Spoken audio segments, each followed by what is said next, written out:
I got broads in Atlanta. Just to lean the family.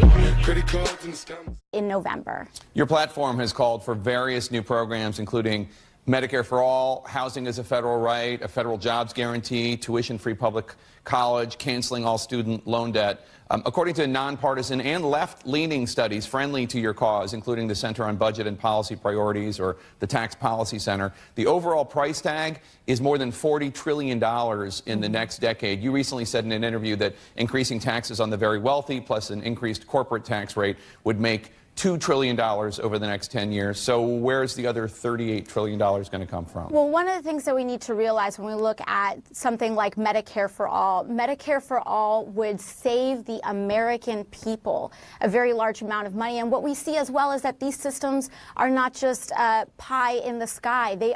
Many of them are accomplished by every modern civilized democracy in the Western world. The United Kingdom has a form of single-payer health care. Canada, France, Germany.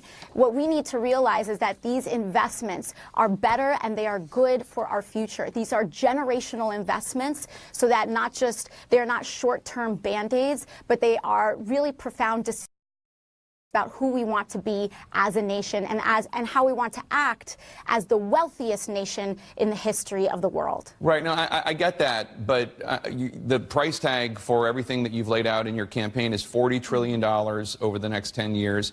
I understand that Medicare for all would cost more to some wealthier people and to the government and to taxpayers while also reducing individual health care expenditures. But I'm talking about the overall package. You say it's not pie in the sky, but $40 trillion is quite a bit of money.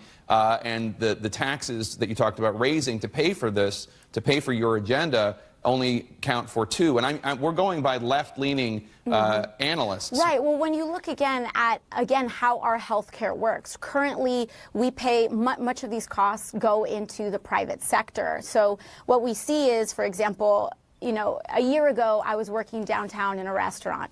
I went around and I asked how many of you folks have health insurance. Not a single person did, because they would have had to have paid $200 a month for a payment for insurance that had an $8,000 deductible. What these represent are lower costs overall for these programs. And additionally, what this is a broader agenda. We do know and we acknowledge that there are political realities. They don't always happen with just the wave of a wand, but we can work to make these things happen. And in fact, when you look at the economic activity that it spurs, for example, if you look at my generation, millennials, the amount of economic activity that we do not engage in, the fact that we delay purchasing homes, that we don't participate in the economy and purchasing cars, etc., as fully as possible, is a cost. It is an externality, if you will, of unprecedented amounts of student loan debt.